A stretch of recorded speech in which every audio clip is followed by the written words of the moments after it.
Buenas tardes. Quiero agradecer la invitación de estar aquí en esta semana de espiritualidad una vez más al Centro de Occidente para el Estudio de los Valores Humanos. Agradezco la invitación que me hacen. Agradezco volver siempre a este lugar, a mi casa. Hoy con una invitación muy especial, con un tema que para mí es un tema importante, que aunque pareciera el nombre de una receta, pues quiero empezar por decir que se trata de algo más allá de eso, ¿no? Y quisiera empezar por decir que cuando escuché por primera vez el término de la noche oscura, realmente me preguntaba si no se habían equivocado con ese nombre. Me preguntaba si no era un pleonasmo hablar de noche oscura.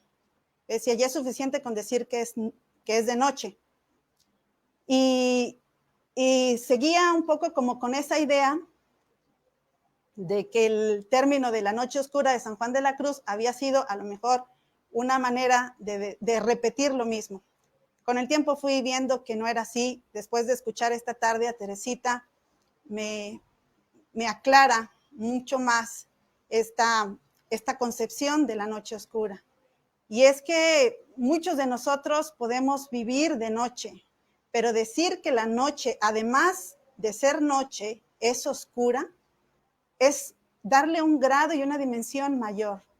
Es que la noche entonces también tiene otra connotación. Yo hoy quisiera compartirles acerca de una de mis experiencias en las que he podido sentir que es de noche y que es noche oscura. Esta tarde para mí es una tarde importante, decía hace un momento, porque voy a hablar a partir de una experiencia personal, tratando de rescatar el aprendizaje que la vida me ha dado. Quiero decir con mucha honestidad que esto no fuera así. Yo no pudiera contar esta historia sin haber tenido detrás de mí un gran respaldo. Y entre ese respaldo ha sido lo que Coep ha dejado para mí como experiencia de vida. Y bueno, el tema que hoy nos trae aquí, que es cómo salir de la crisis a través de la espiritualidad, es a partir de una experiencia personal, un testimonio, en el cual quiero comentarles lo siguiente. Para mí, la última noche oscura que he vivido, se detonó, o bueno, comenzó un 27 de febrero del 2020, en este año justamente.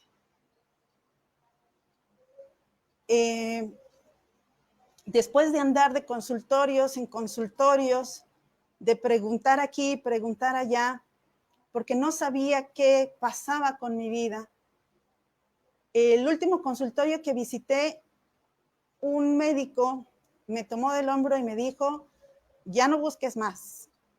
El problema o la dificultad o la situación que tú tienes se llama depresión y es una depresión severa. Cuando yo escuché eso, me dije, ¿cómo que una depresión severa? Eso no puede ser. ¿Cómo yo voy a tener una depresión severa? ¿Cómo yo, que dedico mi vida a cosas que ayudan a los demás? ¿Cómo yo, que trato de llevar una vida equilibrada? ¿Cómo yo, que trato en la medida de lo posible de ser lo suficientemente consciente de lo que vivo? No podía creer que yo tenía una depresión. Y busqué un segundo diagnóstico y en el segundo diagnóstico me dijeron lo mismo. En ese momento para mí lo primero que pasó por mi cabeza es cómo voy a hacerle con esto porque yo no tengo mi familia cerca, mi familia vive lejos y para mí esto se convierte en una batalla entre la vida y la muerte. Entonces entendí que no tenía de otra. O asumía el diagnóstico o lo alargaba y seguía visitando consultorios. De tal forma que preferí lo primero, aceptar el diagnóstico. Entonces, comenzó una batalla que ya tenía días, que ya tenía semanas, noches. Para quienes han vivido la experiencia de una depresión, yo creo que saben que son noches de mucho dolor, noches en las que la oscuridad se alarga, se prolonga, y en muchos momentos los pensamientos no son tus mejores aliados. En este contexto en el que yo recibo el diagnóstico y empiezo este caminar, se nos avisa que estamos frente a una pandemia. Entonces, además de todo, mi noche yo tenía que vivirla confinada. Empezó un trayecto en el que tenía la posibilidad, cero posibilidad, de hacerme a un lado o de esquivar. El único camino era convivir con la soledad, con la angustia, con la tristeza y el desinterés de la vida. Entonces empezó un gran trayecto. Quiero decirles que no sé si a San Juan de la Cruz le haya pasado esto, pero yo esta noche oscura, no la cambiaría. Volvería otra vez a caminarla. Volvería a empezar el camino como lo empecé. Y lo quiero comparar con una gran carretera, con un viaje. En ese viaje he aprendido a detenerme en 5 semáforos. Voy a presentar en el material que yo ofrezco esta tarde 5 paradas, por así decirlas, 5 altos que he tenido que hacer como aprendizaje, y también cómo la experiencia de la vida cristiana a mí me ha devuelto la esperanza y la salud. Para empezar, me van a preguntar quizá algunos, ¿cómo sabes que estás en una depresión o cómo fuiste notando que estabas en una depresión? Yo fui notando que estaba metida en un rollo difícil y complejo, en una crisis, porque número 1, empezaba a notar todas las series de complejidades en las que me veía continuamente. Pongo un ejemplo sencillo. Si pasaba el del gas, yo estaba inconforme, pero si no pasaba, yo seguía inconforme. Si me daban una indicación en donde me tomaran en cuenta, yo estaba inconforme, pero si me daban una que no tuviera esa característica, yo seguía inconforme. Entonces, todo era complejizar. A cada solución yo le tenía un nuevo problema. Todo era dificultad, todo era ver el mundo realmente, pero realmente yo creía que eso era una actitud crítica ante la vida. Yo me imaginaba que eso lo vivía o lo hacía cualquier persona. Después empecé a notar que ante los conflictos o dificultades cotidianas yo no quería cambiar el rumbo. Realmente no quería dar más de mí. Por el contrario, hacía lo mismo ante problemas nuevos. Entonces me di cuenta que no estaba creciendo, que no me estaba dando la oportunidad de dar nuevas respuestas. Este proceso se fue intensificando, el problema se fue haciendo grande, tan grande que empezaba a sentirlo en el cuerpo. Por las noches era una cosa tremenda. Cuando tenía un conflicto, mi pensamiento, mi cabeza solo pensaba en ese conflicto y rumiaba el conflicto. No podía despojarme de eso. En un momento, gracias a la actitud de la gente que estaba alrededor de mí, quise suponer que yo estaba ante la posibilidad de un cambio profundo, pero no sabía por dónde iba a ser ese cambio, porque yo creo que a muchos de nosotros nos pasa que tenemos el conflicto enfrente o la crisis enfrente y todavía nos resistimos y buscamos soluciones por otro lado o soluciones chiquitas a problemas grandes. Entonces llegué al punto de tocar una dimensión más grande de la problemática. Me di cuenta que estaba frente a un caos que había ido creciendo de poco a poco hasta llegarme a atrapar y darme poca posibilidad de ver el rumbo de mi vida. No sabía realmente hacia dónde iba, no sabía ni siquiera si tenía futuro. Es la primera vez que en mi experiencia personal pude sentir no solo el miedo de vivir, sino no encontraba las razones para vivir. El primer alto, el primer semáforo en el que yo me detuve, o que la vida tuvo la fortuna de detenerme, le llamé así, el semáforo de comprender.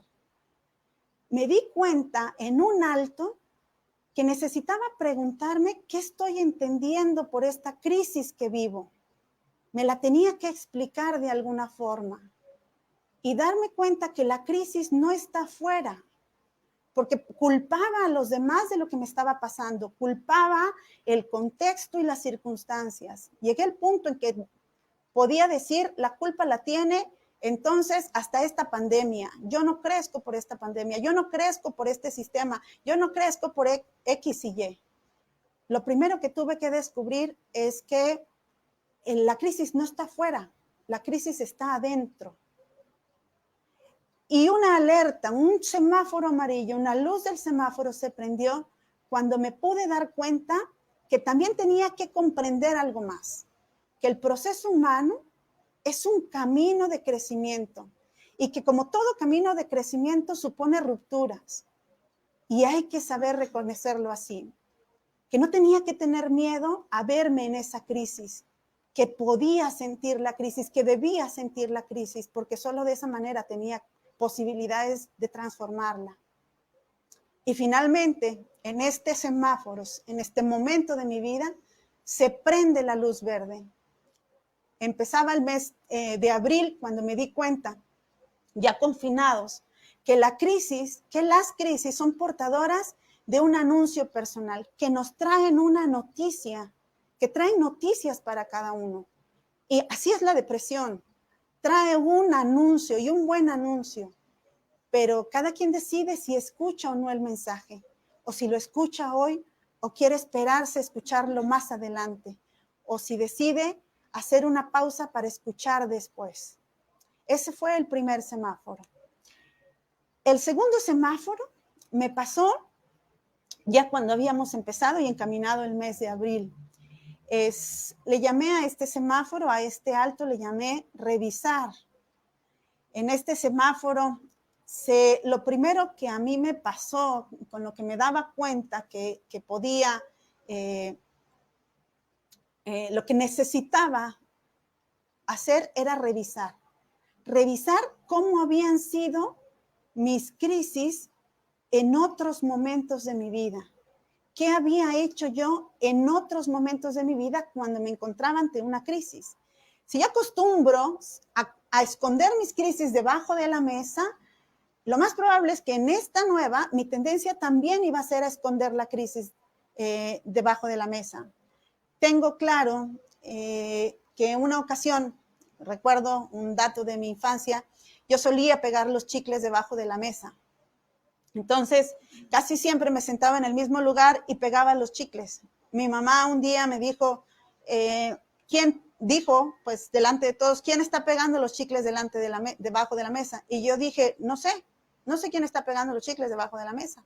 Aun cuando era evidente que era yo la que estaba pegando los chicles debajo de la mesa. Es un dato pequeño para que a mí me ayudó a entender que yo solía pegar los chicles debajo de la mesa, que el conflicto, que el problema, yo generalmente lo ponía debajo de la mesa y que cuando era sorprendida en esa situación, lo más probable es que me quería hacer para atrás, replegarme y no enfrentar. Y eso me estaba pasando con la depresión. Estaba actuando así frente a la depresión. Entonces, quise sacar los chicles, quise empezar a despegar los chicles y la pandemia era una posibilidad de empezar a despegar los chicles. Una crisis, me di cuenta que puede ser vivida desde Dios, pero también sin Dios. Ambos procesos son válidos. A mí en lo personal, vengo a dar testimonio de que elegí vivirlo desde mi fe, porque buscaba algo más, porque necesitaba algo más. El siguiente semáforo es el semáforo de la interconexión. Había estado pasando de consultorios en consultorios, me había enfermado del estómago, había ido al consultorio 1 con el gastroenterólogo y me pasaba que como no resolvía el problema, yo iba con el gastroenterólogo 2. Me había cobrado más, pero no importa. Había descalificado el primer diagnóstico y entonces iba al segundo diagnóstico y yo decía, no, es que el doctor no sirve. Por supuesto que hay una interconexión. Por supuesto que hay una interconexión hacia adentro de nosotros. Que aunque somos seres que podemos categorizar o distinguir todas nuestras dimensiones actúan en conjunto. En el caso que a mí me ocurrió, a mí el cuerpo me estaba diciendo que algo no estaba bien, porque cuando se afecta lo interior, lo siente el exterior. Cuando las emociones están lastimadas, también la experiencia de Dios se ve involucrada. A mí me pasó que lo único que estaba ocurriendo con la salud física era que me estaba reflejando un problema más interno, más profundo. Eso era solo la punta del iceberg. Pero la interconexión no es solo eso. La interconexión también tiene que ver con la relación que tenemos con los demás. En mi propia experiencia, empecé a distinguir que la situación laboral cambiaba, que la veía realmente como algo negativo, que estaba completamente inconforme con lo que estaba viviendo y que también entonces eso pasaba por mi cabeza como un aspecto negativo, como una situación que me achicaba, reducía mis posibilidades de encontrar esperanza. La luz amarilla en este momento de la crisis se prendió cuando me di cuenta que así como ha cambiado mi cuerpo, desde niños va cambiando nuestro cuerpo, también van cambiando nuestras relaciones y por supuesto que cambia nuestra experiencia con Dios. La experiencia de Dios se transforma y por ende se transforma la experiencia que tenemos de la vida. En algún momento de esta experiencia, yo creo que para quienes han vivido la depresión y la ansiedad, no sé, creo que en el caso de los que yo he escuchado ocurre que empezamos a buscar anclajes, empezamos a buscar maneras de agarrarnos de la vida porque no hay algo que nos conecte, que nos enganche con el sentido más profundo que tiene la vida. Y entonces, o bien podemos elegir que ese sentido de la vida se vaya en cosas pasajeras, o bien podemos empezar a ver de qué tamaño es ese vacío que tenemos ante el sentido de la vida. A mí me pasó lo contrario. Yo empecé a distinguir de qué tamaño era la experiencia de vacío que tenía. Y no lo podía creer, no podía creerlo, porque aquí se juega mucho la experiencia del ego. ¿Cómo iba yo a decir que tenía un vacío profundo? ¿Cómo yo, si me dedico a incluso de clases de teología? No podía reconocerlo porque había una gran maraña, una gran telaraña que no me permitía reconocerlo. Pero la realidad me estaba diciendo lo contrario. Entonces, asumí que necesitaba una experiencia de la vida y una experiencia de Dios del mismo tamaño que había alcanzado a distinguir mi vacío, de ese mismo tamaño. Y que si no, entonces no me iba a dar sentido en adelante lo que yo pudiera vivir. El siguiente semáforo es el semáforo que le llamé revisar. Cuando uno va a su propia experiencia, a su propia historia y revisa cómo ha sido el comportamiento, mi comportamiento ante las anteriores crisis, me puedo preguntar si estoy en la capacidad y en la disposición de reconocer que hoy nuevamente me encuentro frágil, que hoy nuevamente estoy en una situación compleja. Entonces, no basta decir que estoy en crisis. No basta decir que estoy en crisis. Hay que saber caminarlas. Y para poder caminarlas, tiene mucho que ver la pedagogía que uno utiliza consigo mismo. En mi caso, estar en plena pandemia, en confinamiento, me daba cuenta que me exigía demasiado. Quería sentirme distinta. quería estar en otro momento. Entonces quería seguir haciendo las mismas cosas, simplemente el cuerpo, las emociones, el pensamiento no me acompañaban y no me querían acompañar. Así que como luz verde, para mí ha sido descubrir que hay cosas que no son agradables de reconocer. ¿A quién le gusta reconocer que está en una dificultad? A nadie.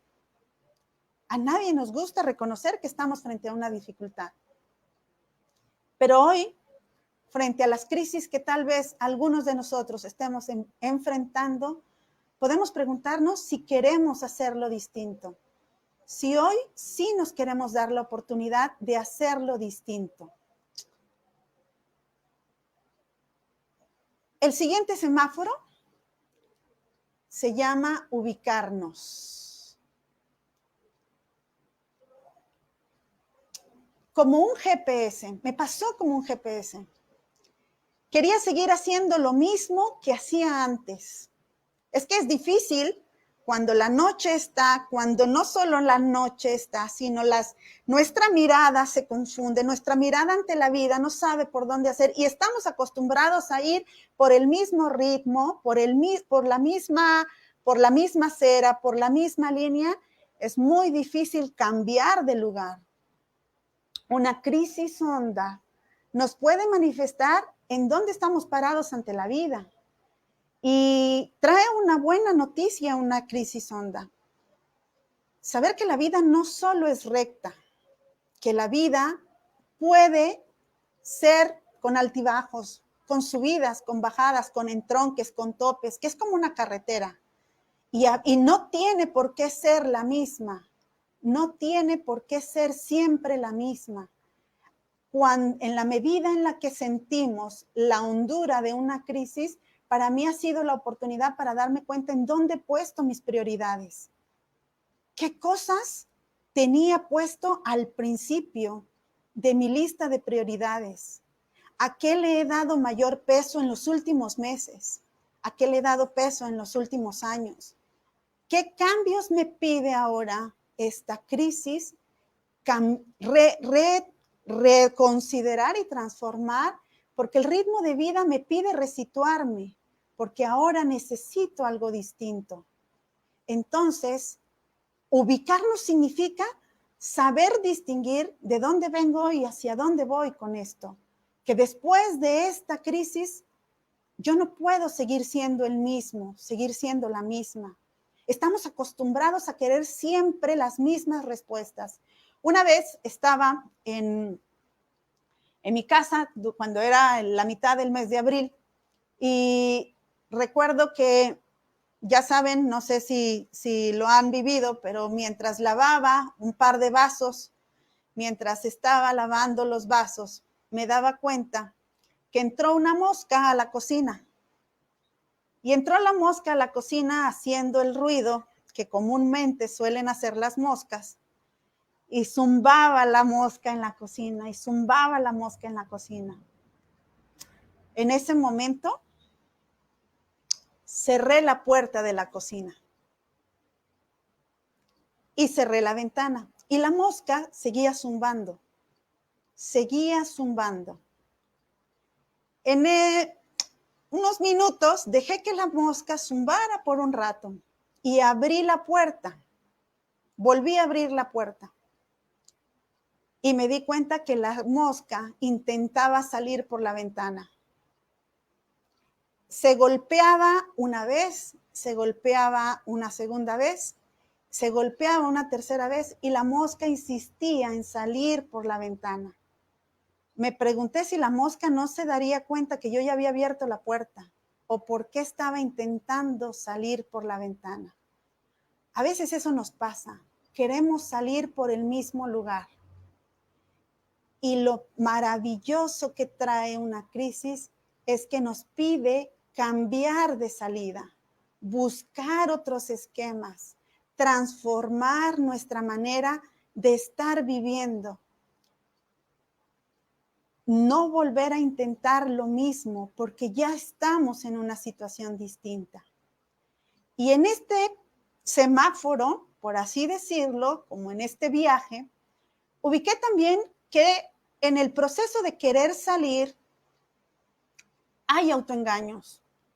Los autoengaños funcionan a la hora de que intentamos algo nuevo y entonces empiezo y quiero regresar al viejo esquema. Se parece un poco a la experiencia del pueblo de Israel queriendo, cuando sale del pueblo de Egipto y extrañan las cebollas.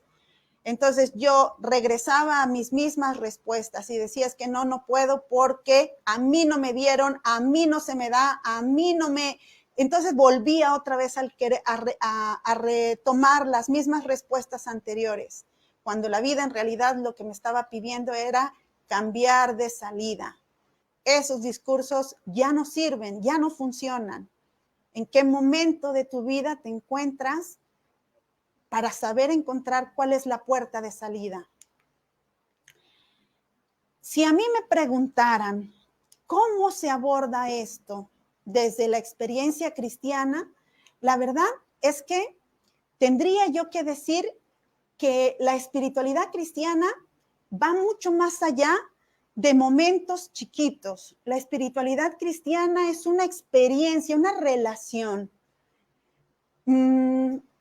Había escuchado cuando la gente me decía, no, una depresión vas a durar años en ella.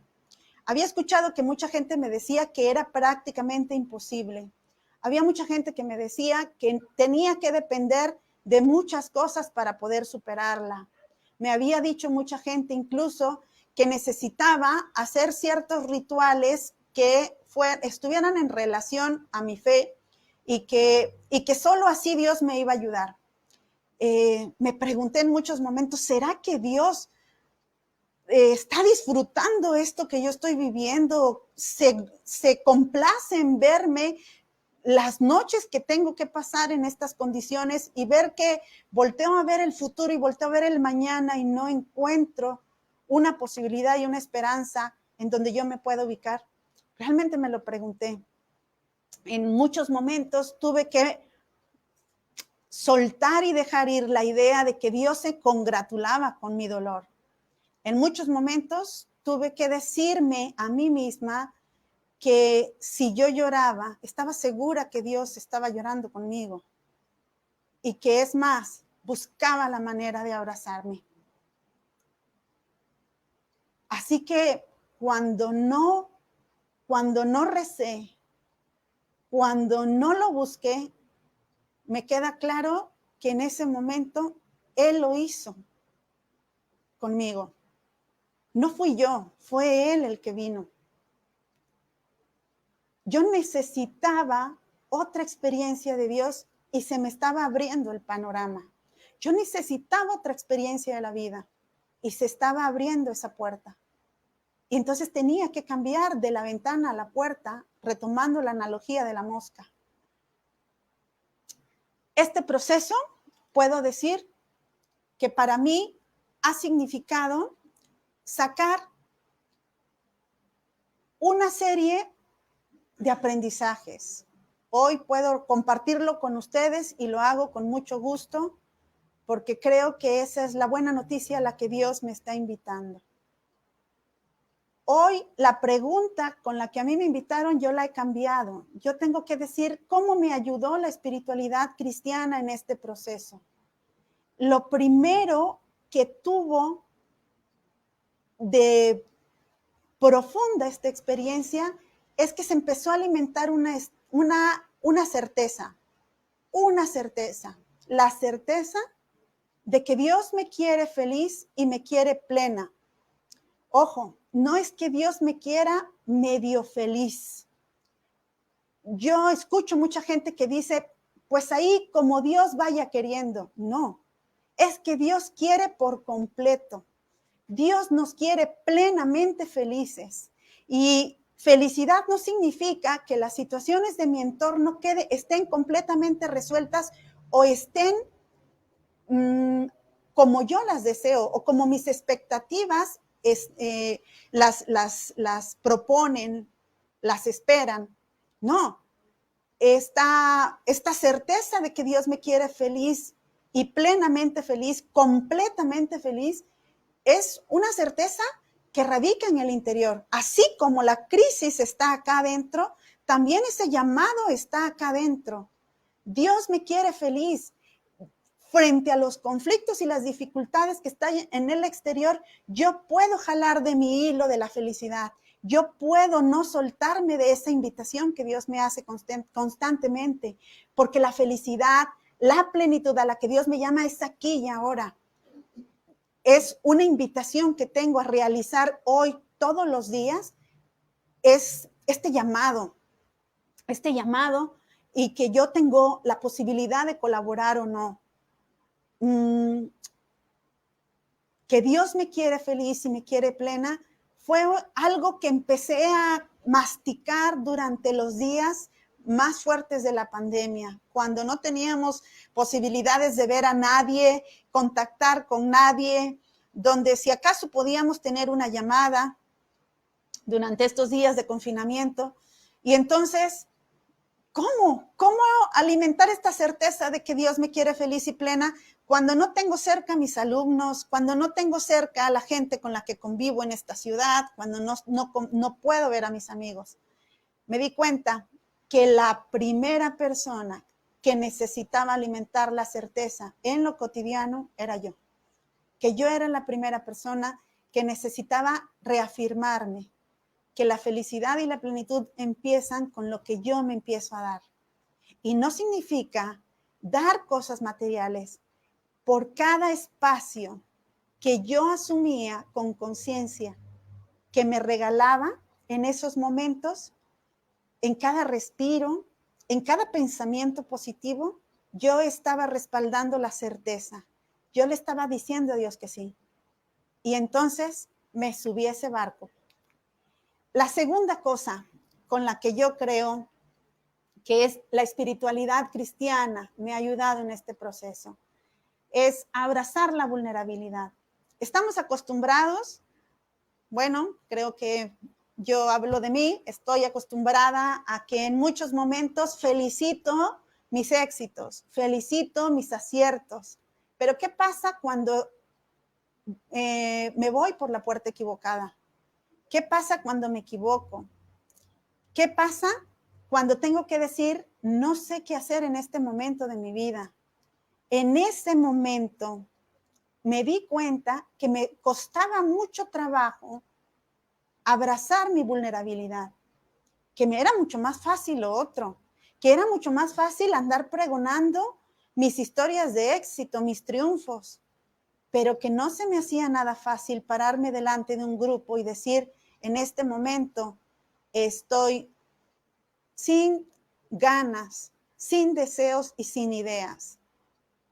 Entonces, una de esas tantas noches en este periodo de pandemia en el que empezaba a retornar el deseo de dormir o empezaba a tener la posibilidad de estar más tranquila por las noches, decidí abrazarme y abrazar todos mis intentos que había hecho y que he hecho durante mi vida y que en muchos me he equivocado. Y decidí abrazar los equivocados. Decidí que estaba comprometida conmigo. Que así como Dios podía mostrarme a través del nuevo amanecer, a través de los árboles que empezaban a florear en el periodo de abril, de mayo, que así también yo podía abrazarme a mí. Y que aun cuando deseaba estar en contacto con los demás, el primer recurso que yo tenía era mi propia persona, que ahí estaba Dios habitándome pacientemente, con mucha paciencia y con mucha compasión. El tercer aprendizaje en el cual retomo hoy que la espiritualidad cristiana me ha ayudado en este proceso. Esta es una experiencia que la fui pescando con el paso de los meses. Cuando tenemos alguna dificultad, cuando tenemos alguna crisis, tenemos muchas posibilidades de enfrentarla, pero hay una yo me alcancé a dar cuenta que podía estar ahí latente.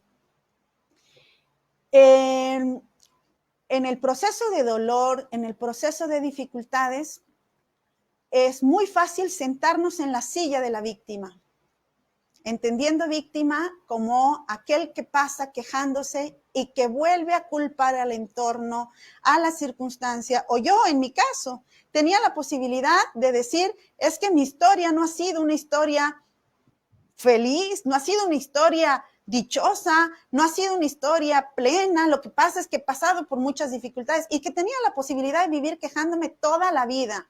Cuando empezaba a ir a la atención psicológica, realmente en una ocasión me escuché culpando prácticamente, puedo enumerar un listado de 15 cosas por las cuales yo decía, yo por eso no soy feliz. Cuando me escuché diciendo eso, dije, ¿dónde estoy sentada? ¿De qué se trata esto? Parecía que estaba compitiendo con tantos discursos que escucho en donde culpamos al otro de la falta de compromiso con nuestra felicidad. Entonces, me daba cuenta que era una situación compleja salir del lugar de la víctima, que frente al lugar de la víctima está un llamado que Dios nos hace, es el llamado a la dignidad. Así es, Dios no nos quiere quéjenos. O sea, a lo mejor nos abraza, nos acoge así, porque Dios, que de seguro lo podemos comparar con el abrazo eterno, el abrazo permanente, comprensivo y cariñoso, puede ser que en realidad el pararme en la situación de víctima no me esté ayudando a salir de la dificultad. En el caso mío sí estaba pasando. A mí me preguntaban que por qué no lograba ciertas cosas y yo me la pasaba juzgando y culpando a los demás. Las circunstancias, mi historia. Y volvía al mismo discurso y al mismo discurso.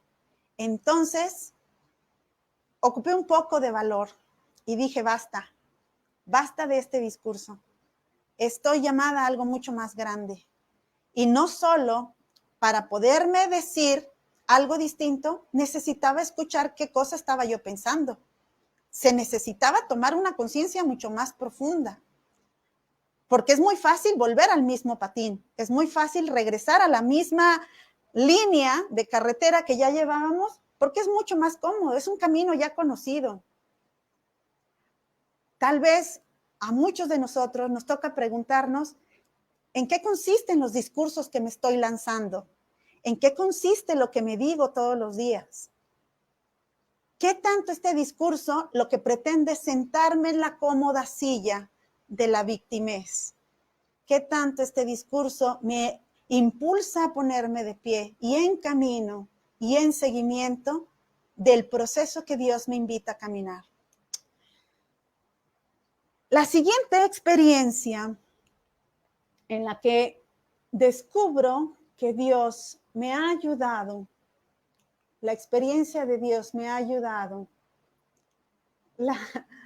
es a retomar y tener siempre clara la experiencia fundante. La experiencia fundante es aquello que de origen sabemos a lo que somos llamados. En mi caso,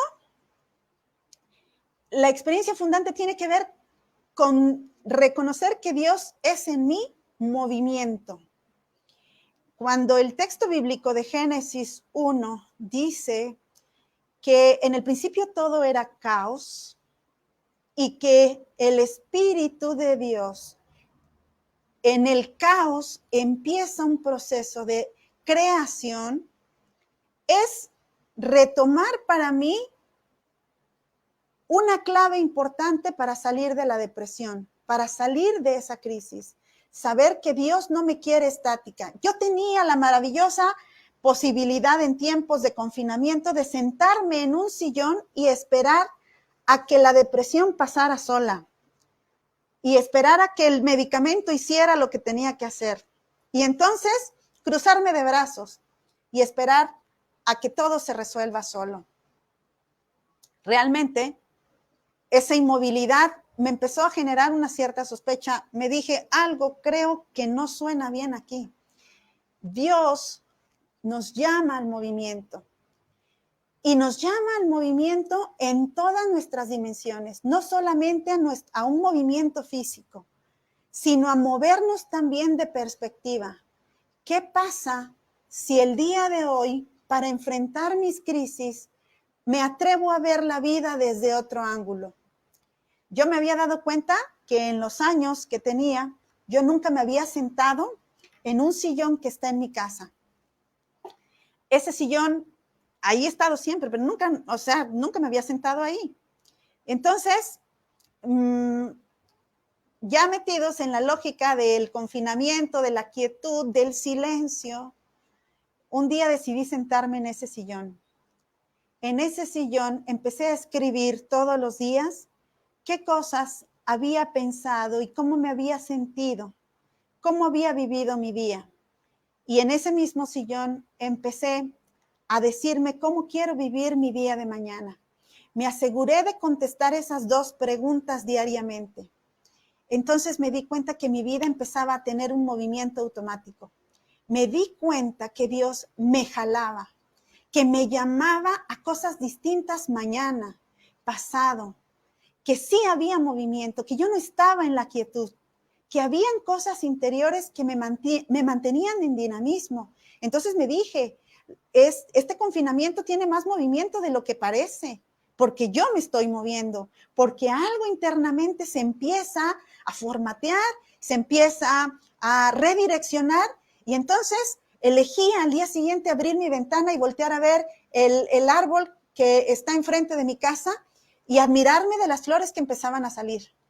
En una ocasión que me propuse en los días que ya estaban como más intensos, la gente no salía, y bueno, esto estamos hablando del mes de abril, salí un día en mi bicicleta y iba a dar una vuelta. Me paré delante de un árbol que siempre había estado en el mismo lugar, pero yo no me había dado la oportunidad de verlo y contemplarlo. Lo vi, lo admiré. Me aseguré que en mi cabeza quedara claro el agradecimiento con ese árbol. Entonces, desde entonces me paro casi siempre en ese árbol y le vuelvo a agradecer. Realmente la vida empezó a expandirse y el movimiento empezó más bien a ser en el interior. Yo no había comprado nada en la pandemia, no tenía nada nuevo y sentía que estrenaba todos los días. Estrenaba las flores de los árboles, estrenaba el gesto de mi vecina que salía y me saludaba de lejos, estrenaba ver el ritmo de la vida de la ciudad, leve o a veces con mucho movimiento. La vida se empezaba como a agilizar, a tener algo distinto, y yo decía, ¿qué pasa? ¿Qué pasa? Ese movimiento empezó a ser más en el interior. En la siguiente experiencia, en donde creo que la espiritualidad cristiana a mí me ha ayudado, es a darme cuenta que puedo fascinarme con el bien del otro. ¿A qué me refiero? Yo era una persona que llegaba a mi casa y siempre llegaba con los mismos esquemas o rituales. Salía desde las 6 de la mañana y regresaba a las 6 de la tarde, pasaba todo ese tiempo fuera, a veces llegaba un poco más tarde, a las 8 de la noche, y llegaba a mi casa y entonces ocurría que ponía música o a lo mejor ponía el radio, me encanta oír las noticias, ponía el radio y al día siguiente volvía a empezar el día como si nada. Preparaba todo para el día siguiente y entonces vivía en un esquema muy ciclado. Parecía que no habían cosas que realmente me atraparan. Compartir en estos días conmigo misma me ayudó a revisar, voltear a ver hacia atrás y darme cuenta que tenía dentro de las redes, en las relaciones, a mucha gente que había conocido y que le estaban ocurriendo cosas buenas. Alcancé a distinguir a un compañero, a una compañera que se casó, a un compañero que había tenido un bebé, y entonces me di cuenta que cuando yo me proponía sentir con el otro, cuando dice, perdón por este paréntesis, cuando dicen los mandamientos que hay que amar al otro, pues para mí era como recitar eso. O sea, tengo que asumir que hay muchas cosas que las vivía por arriba, muchas cosas. Pero amar al otro para mí fue empezar a sentir con el otro. ¿Qué tanto me maravillo con el bien del otro? ¿Qué tanto soy capaz de disfrutar que al otro le vaya bien? Que el otro sane, que el otro crezca, que el otro sea feliz, que el otro logre sus objetivos. Realmente ese amar al otro empieza a sanar el alma. Empezó a sanarme a mí. Creo que es una medicina vital. Detenernos para abrazar al que está sufriendo. Porque hay crisis que nos encierran en nosotros mismos.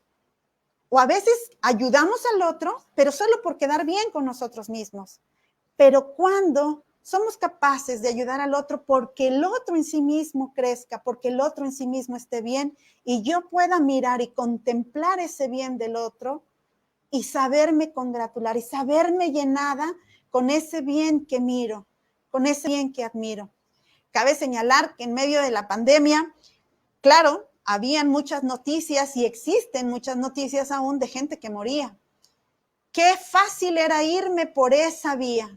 Era muy fácil irme por el mismo ritmo de la desesperanza, del dolor. Y entonces empecé a seleccionar lo que dejaba entrar a mi mente. Me he dado cuenta que la experiencia de Dios tiene mucho que ver con la higiene mental.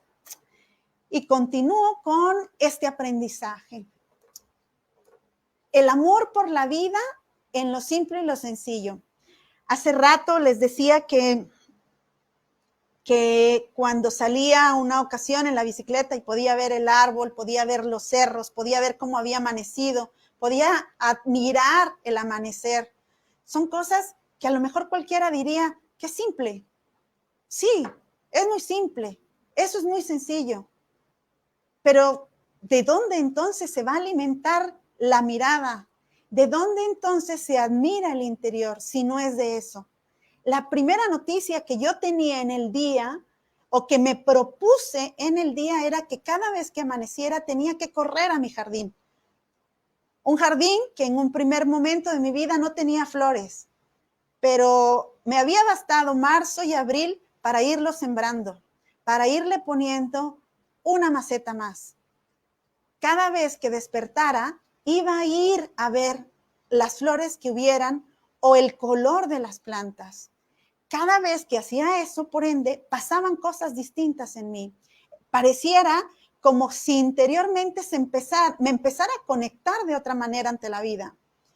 Me di cuenta que efectivamente la creación ocurre todos los días, que Dios crea todos los días. Si Dios se había dado toda la noche la oportunidad para recrear una flor, una maceta, ¿por qué no lo iba a hacer conmigo? Así quise vivirlo, como una renovación. La noche me renueva, así como renueva los árboles, así como renueva las plantas. Puedo, creo que, acercarme un poco a la experiencia de San Juan de la Cruz, cuando en el cántico espiritual admira de manera, la verdad, grandiosa, las flores, los árboles, entonces adquieren otro sentido.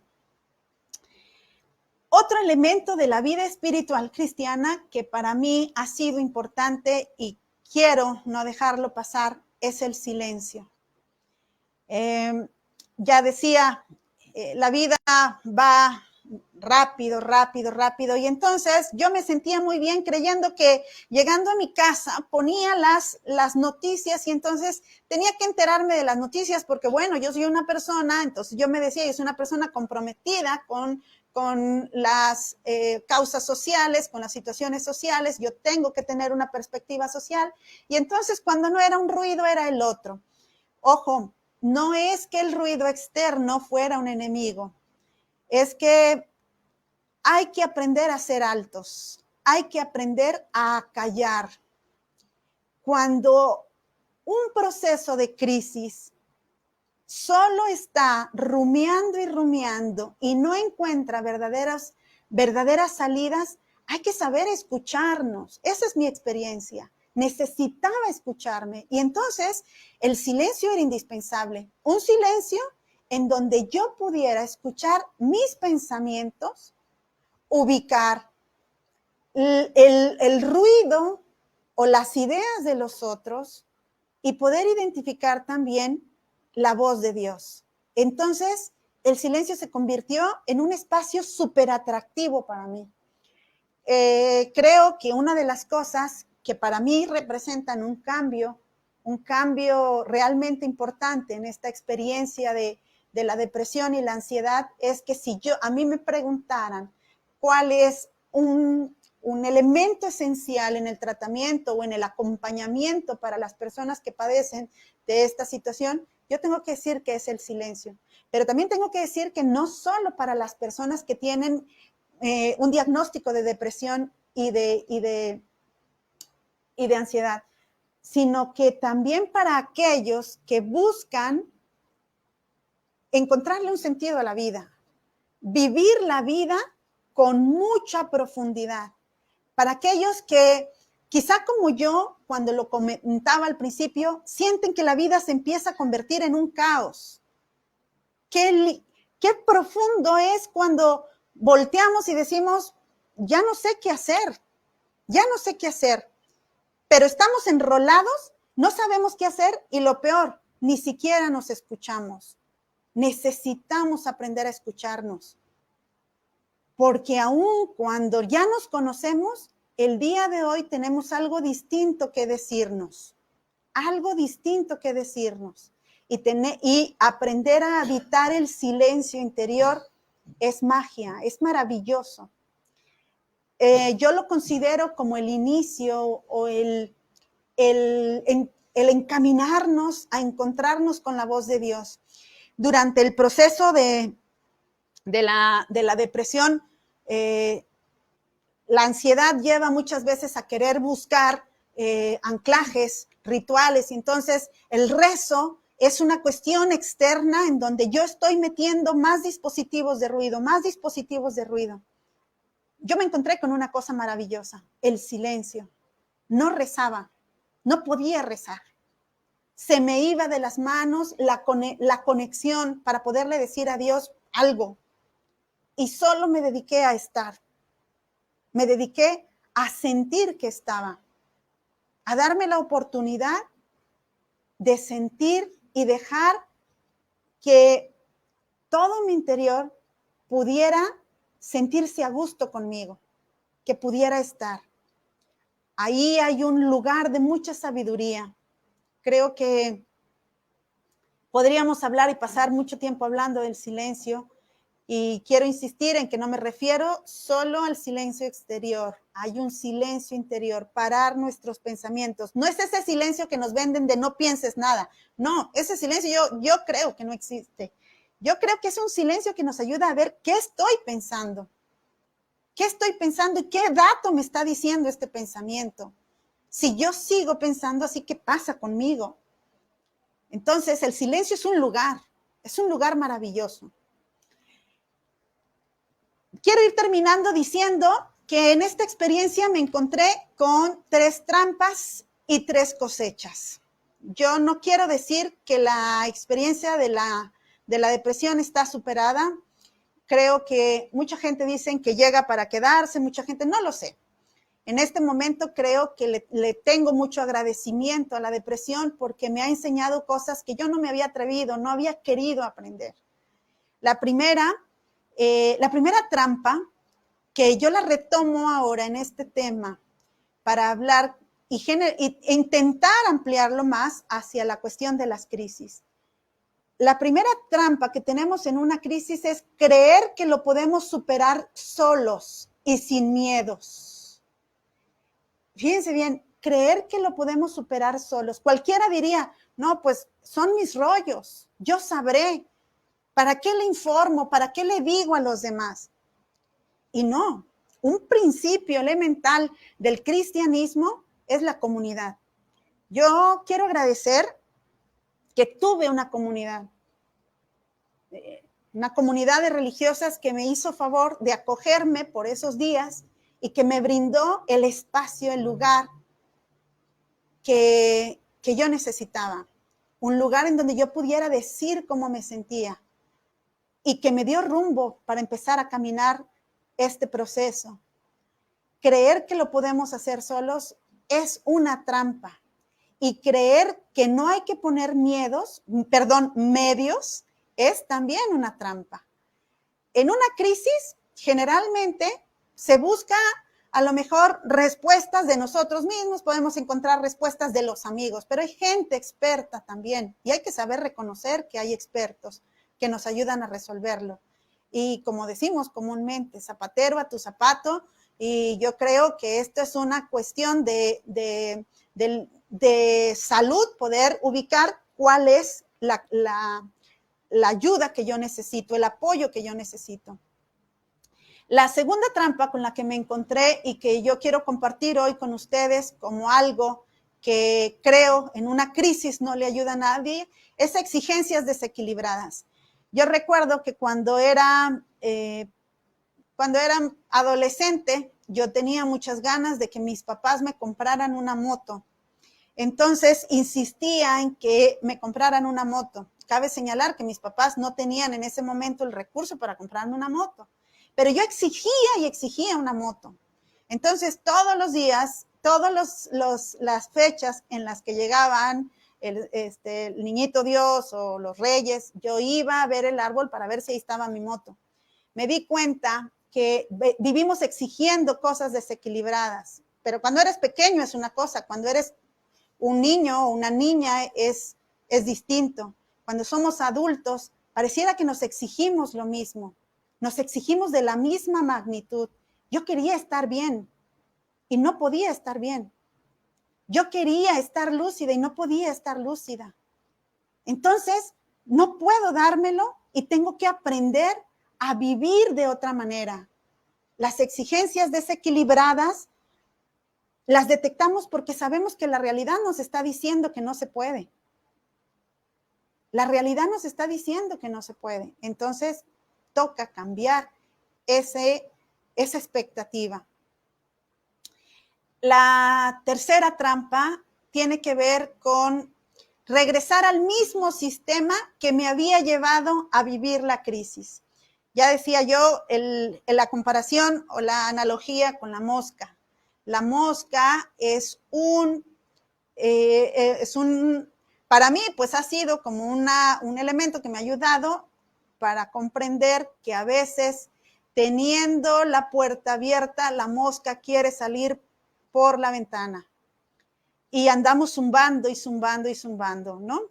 En mi experiencia, el querer regresar a la ventana, querer adoptar o regresar al mismo sistema de vida, es para mí un reto y un desafío cotidianamente. Yo sé que hoy no puedo volver a salir por esa ventana porque la puerta está abierta. Solo tengo que distinguir todos los días de mi vida cómo puedo hacer para salir por esa puerta. Esas fueron las 3 trampas. Y les comparto la cosecha. La cosecha de haber vivido este proceso desde la experiencia cristiana, desde el retomar la invitación que Dios me hace a la vida, es, número 1, la esperanza en el futuro. Yo he escuchado casos de personas que viviendo con depresión dicen que va uno viviendo al día. A mí me pasa distinto. No sé si a lo mejor hay otra gente que también le pasa igual. A mí me pasa distinto. Yo puedo mirar al futuro con mayor confianza, con confianza en mí, y puedo mirar con esperanza también mi entorno. Aún en medio de este contexto que estamos viviendo, es como si supiera o si esa certeza que me había acompañado desde el inicio de la crisis se ampliara. Y entonces empezar a descubrir que hay gente que está intentando cosas distintas, que hay situaciones que pueden ser transformadas. Y si yo pongo mi mirada en eso, es poner la mirada en la esperanza. En este momento, creo que estoy invitada no a mirar los nos, estoy invitada a mirar los sís. Y estoy invitada a mirar dónde está la puerta abierta, porque es muy fácil volver a los nos. Y en este contexto en el que vivimos, pues es un desafío para todos. La segunda cosecha con la que yo vivo en este momento, mi experiencia es la empatía como medicina. Hoy escuchamos, gracias a Dios, mucho de la empatía, ¿no? En muchos espacios, muchos enfoques, desde muchas propuestas se habla de la empatía. Para mí, el vivir este proceso sintiéndome acompañada de Dios, sintiendo que voy haciendo una relación constante con Él, me ha dado la posibilidad de descubrir que la empatía es el recurso de transformación mía y de transformación del otro. Es muy constante reaccionar ante la debilidad del otro con agresividad, con rechazo, pero que el camino que realmente a mí me permite crecer como ser humano es la empatía. A mí me ha sanado la empatía y tengo mucho camino que recorrer en el plano de la empatía. Una empatía que me ponga en actividad, no que me haga conformista, que me ponga en actividad, que me lance a la esperanza, una esperanza activa. Y por último, creo que tengo que decirlo con todas sus letras, la cosecha con la que hoy terminaba de cerrar este tema, de cerrar esta experiencia que venía a compartirles, es que puedo distinguir una nueva experiencia de la vida. Puedo sentir que Dios me llama de nuevo a la vida y que me llama para vivirla de una forma distinta, una nueva experiencia de vida, una nueva experiencia de Dios, que así del tamaño como pude ver en los momentos de crisis la hondura de mi vacío, de ese tamaño deseo y distingo que quisiera encontrarme con Dios, que quisiera descubrir a Dios en mi vida cotidiana y que para eso hago lo posible por disfrutar lo simple, lo sencillo, los árboles, las plantas, el niño, la niña, el juego de los niños, el proceso de mis alumnos. Cuando veo que alguien incluso publica en Facebook alternativas que le van dando respuesta a la vida, para mí esto es como decir, esto sí se puede, allá va mi esperanza también. Y entonces se convierte todo esto en un proceso de sanación personal y yo creo que también colectiva. Les agradezco pues muchísimo el que hayan escuchado mi experiencia. Agradezco estar en este momento, no sé, aquí para dar cuenta de lo que creo que no lo hago sola, creo que he necesitado de la compañía de muchas personas que han sido claves y esto se hace en una triada, es la persona, es la mediación, que son los otros, y es Dios que no deja de maravillarnos todos los días. Muy bien. Vamos a pasar a las preguntas. Ahorita me van a proyectar las preguntas, si es que hubieran. Bueno, está saludándonos Rosalicia, Chelo, Cari, saludos, Cari. Hola, Omar. Agradezco a todos los que se tomaron este espacio. Lore, muchos saludos. Rosalicia. Tenemos saludos y no sé si tenemos preguntas. Yo voy a estar aquí tratando de visualizarlas.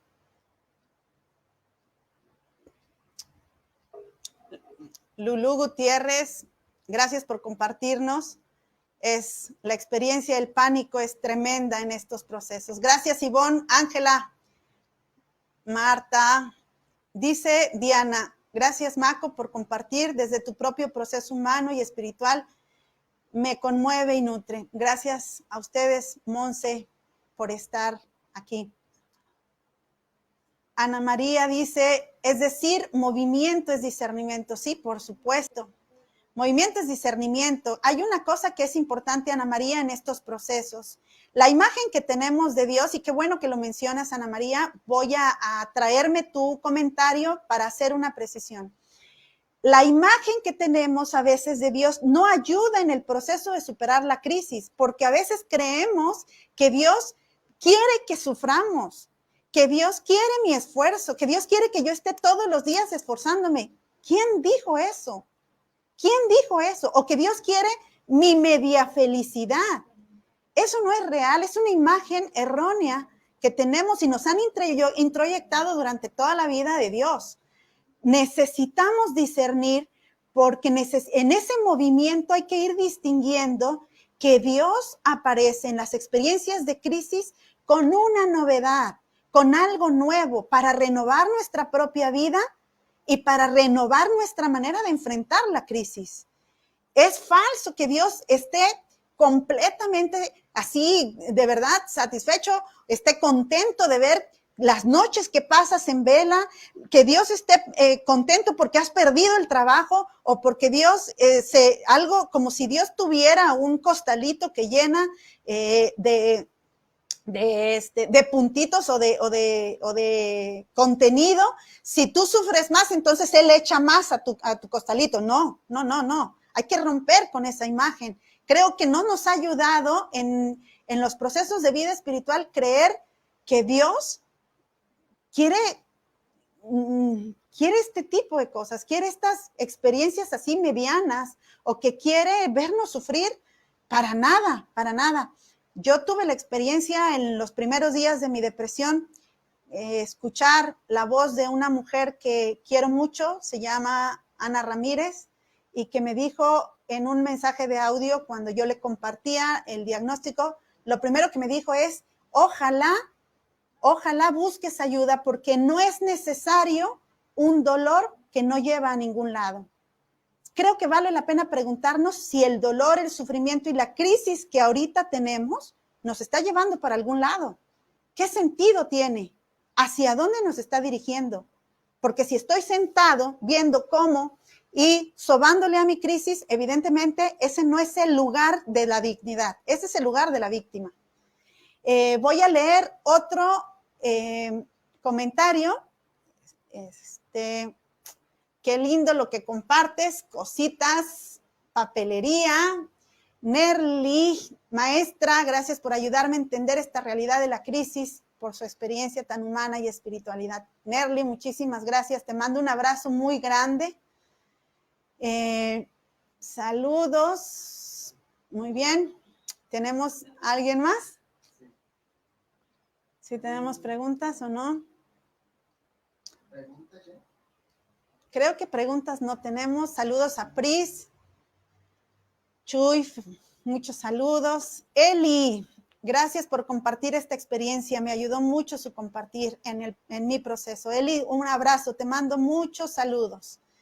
Ale Valadez, gracias, Maco. Tu compartir es una gran riqueza. ¿Alguna técnica para cuando vienen los ataques de ansiedad? Pues bueno, hablando desde la cuestión, quiero decir que para las personas que tienen esta dificultad, este diagnóstico de depresión acompañado de la ansiedad o la ansiedad acompañada de la depresión, porque bueno, he venido conociendo cómo se mezclan ambas cosas.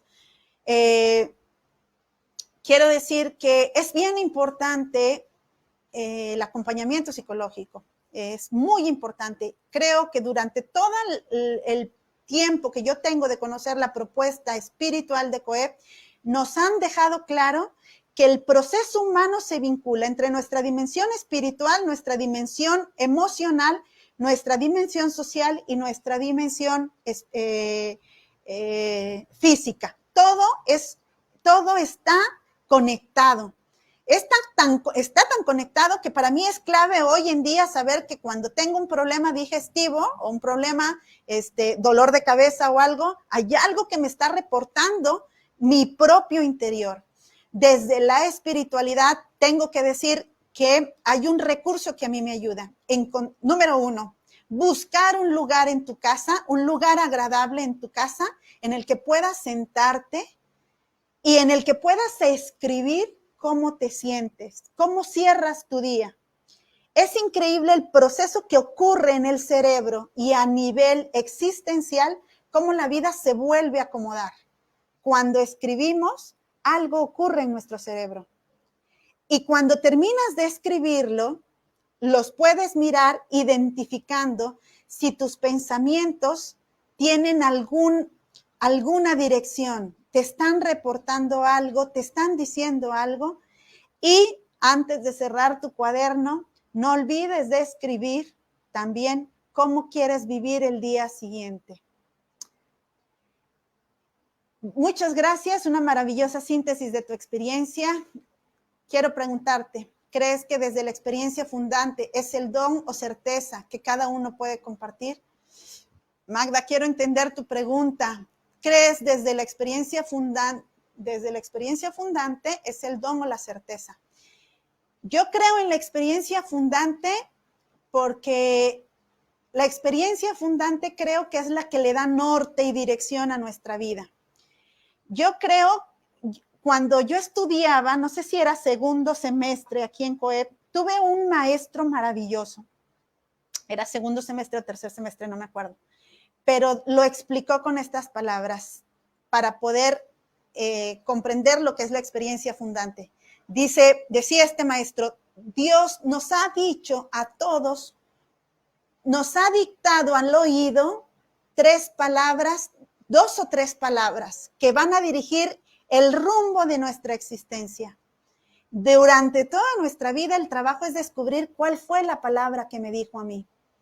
Y yo creo que la experiencia fundante, cuando la empezamos a distinguir, cuando empezamos a descubrir de qué se tratan esas palabras que Dios me regaló en el momento en el que fui, en el que llegué a este mundo, en ese momento es como si entonces esas palabras se convierten en una lámpara, en la lámpara que va marcando nuestras búsquedas. Y crisis que vivamos, las podemos prender a la luz de esa lámpara, porque esas palabras son el llamado a la felicidad, son el llamado a la plenitud. Yo dije hace rato, para mí parte de mi experiencia fundante es el movimiento.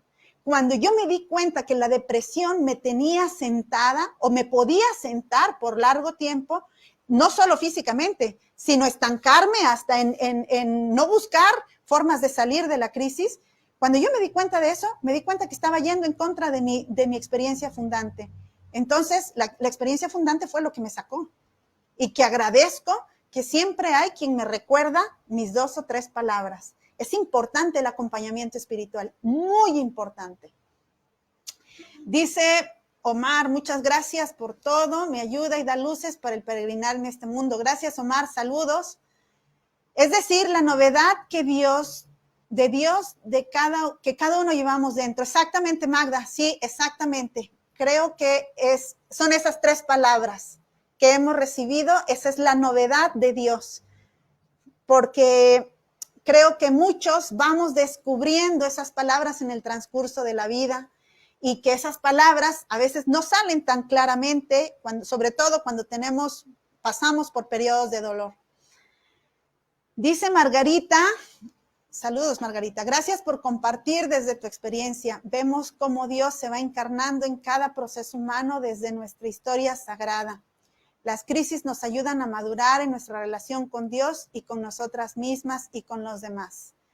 Doy fe de eso, Margarita. Así es.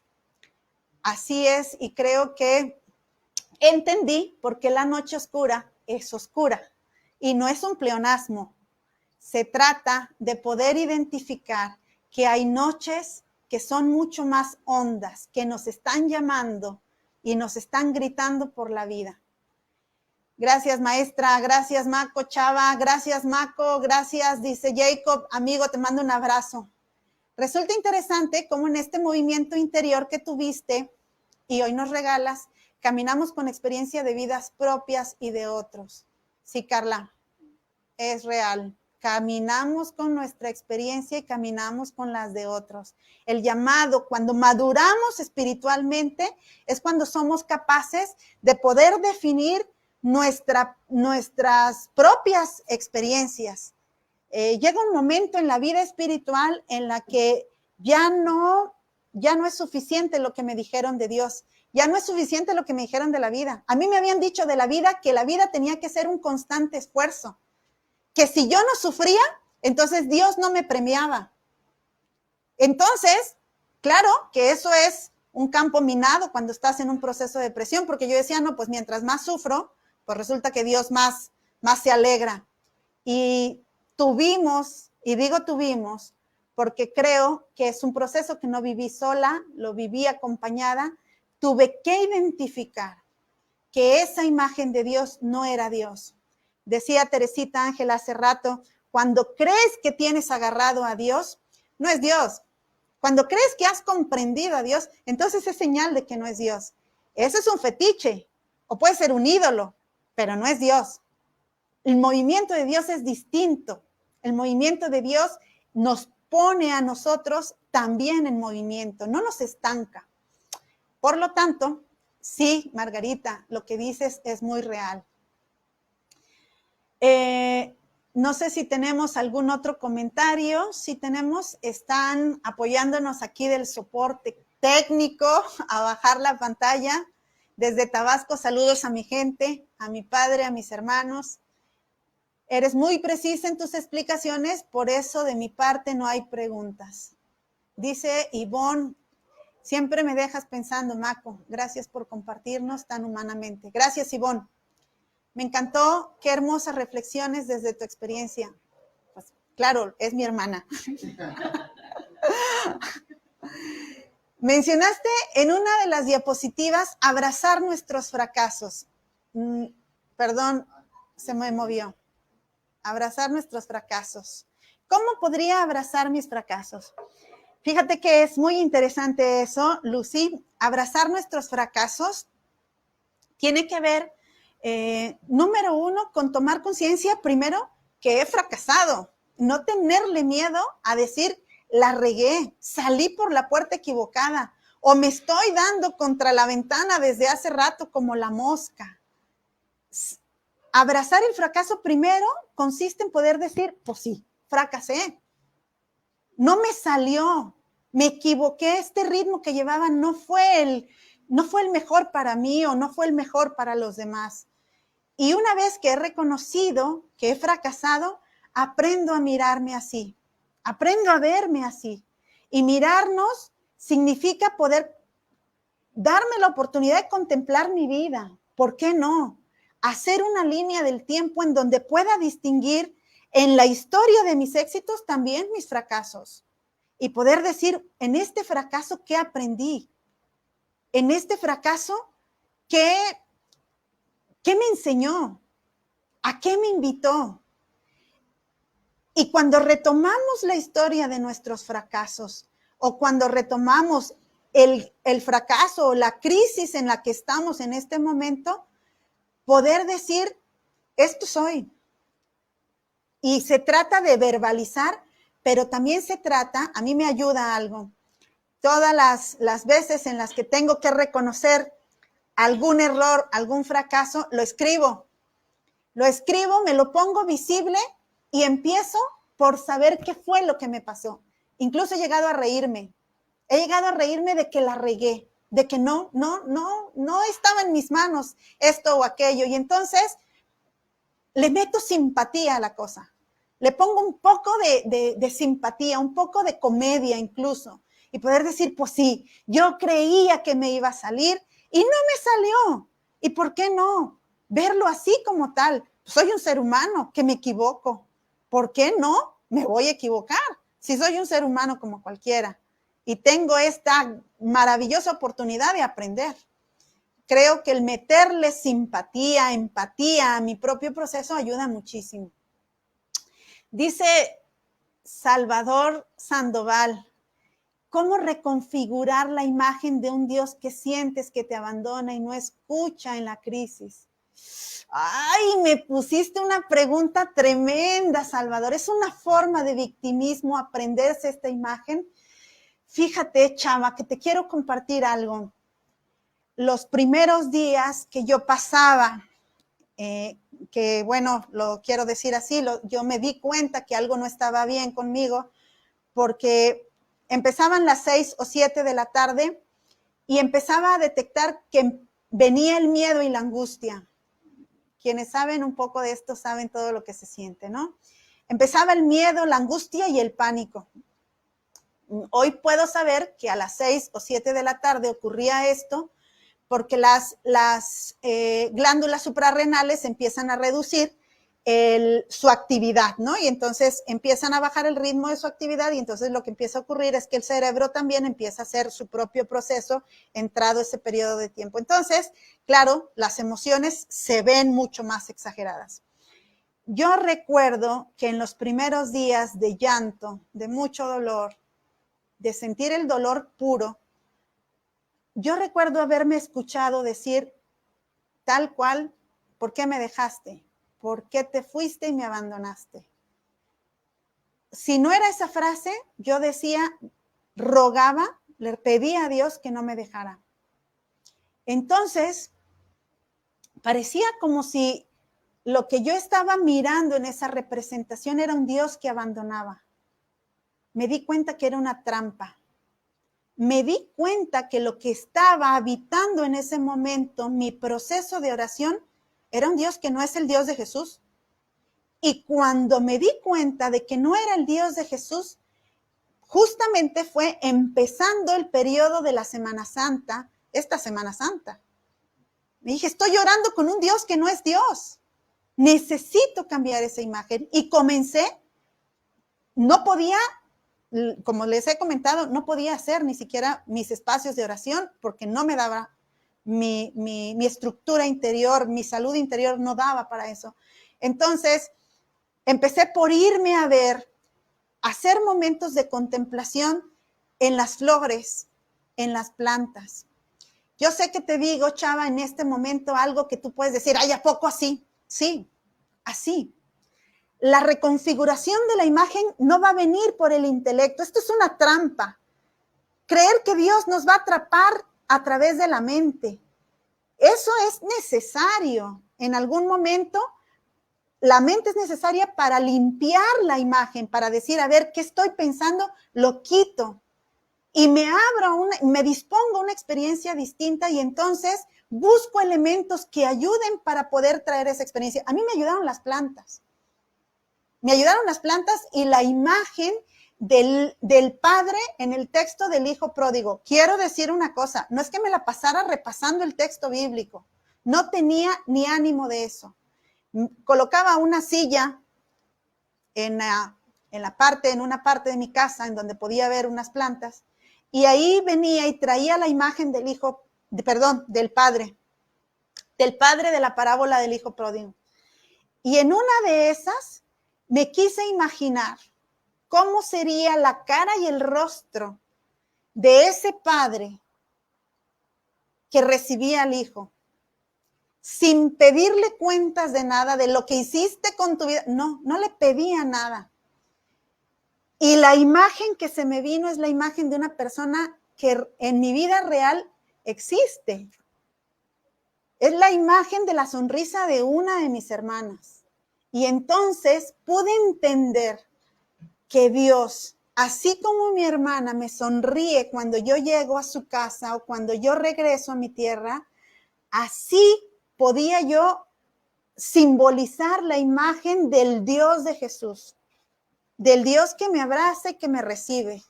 Y entonces usé la mente, te lo comparto, Chava, usé la mente, la imaginación para empezar a reconfigurar y usé el discernimiento para empezar a separar esa imagen tramposa que venía del Dios justiciero o el Dios que se complacía con mi dolor, con mi llanto. Entonces fue ir separando y abrazándome más de esta otra imagen. Lore, te mando un abrazo. Gracias por compartir. Dice Reina, amiga, me uno a tu agradecimiento a Dios por este día de gracia en tu vida. Gracias por abrir tu corazón y tu misterio. Creo que si hay alguien que yo puedo decir ha sido testigo de este proceso, ha sido Reina. El proceso de COEP aquí nos hace hermanas. Y Reina ha sido alguien que ha estado presente en este proceso. Saludos a todos los que me saludan. Dice Noemí, felicidades por tu crecimiento integral en tu experiencia inicial semestral de la pandemia. Sí, Noemí, así es. La pandemia para mí ha sido una buena noticia y lo tengo que decir con todas sus letras. María del Mar, muchas gracias por los saludos y voy a decir, por justicia, me siento invitada a decir algo. La comunidad de Miramar de las religiosas del Sagrado Corazón me acogieron, fueron para mí una clínica del corazón que me ayudó mucho a vivir este proceso y es curioso, pero a mí el amor me sanó con ellas. A mí me sanó el amor. Les mando muchísimo agradecimiento a cada una. Magda, siempre me reconforta platicar contigo de todas tus experiencias de vida y amor por Dios. Magda, te mando yo a ti un abrazo en este momento que sé que para ti también está siendo muy difícil tu pérdida. La puedo sentir y te abrazo profundamente. Creo que saludos a todos los que me escriben, pero el tiempo se nos está, o ya se nos acabó, me dice el equipo. Ya no tenemos tampoco comentarios. Les agradezco a todos su participación. Saludos a Ale, saludos a Noemí. Y pues quiero terminar diciendo algo. A veces nos acostumbramos a vivir de noche. Obviamente retomo esta analogía de la noche oscura, no es la noche de San Juan de la Cruz como tal. A veces nos hemos acostumbrado a vivir de noche. Hemos olvidado las palabras que Dios nos dijo cuando nos llamó a la vida. Y estamos llamados a salir al día. Estamos llamados a dar el siguiente paso. No importa cuánto tiempo te lleve. Lo importante es que lo hagas con mucha compasión y cariño, con mucha ternura. Vamos a cerrar esta charla con un canto que para mí ha sido como un himno, como una manera de recordarme todos los días que Dios va conmigo en este proceso y que va con mucha ternura, con mucho cariño, un cariño muy activo.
¿Cómo?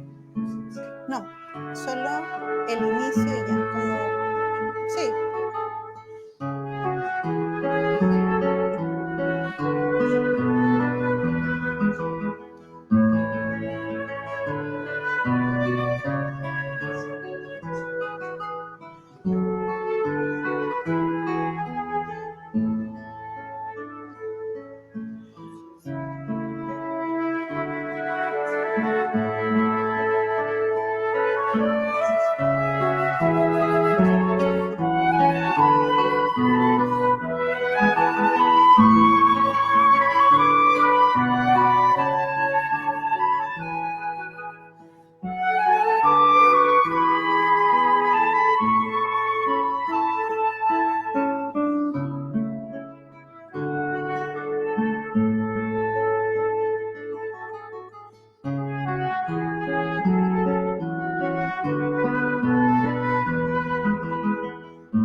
Muchas gracias a todos nuestros queridos participantes por su permanencia este día en los avances de esta semana de espiritualidad.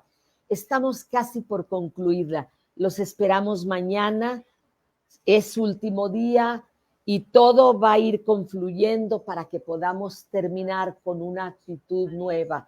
Dios nos sigue llamando. Los esperamos mañana, puntuales a las 4. Hasta mañana con la ayuda de Dios. Que estén bien.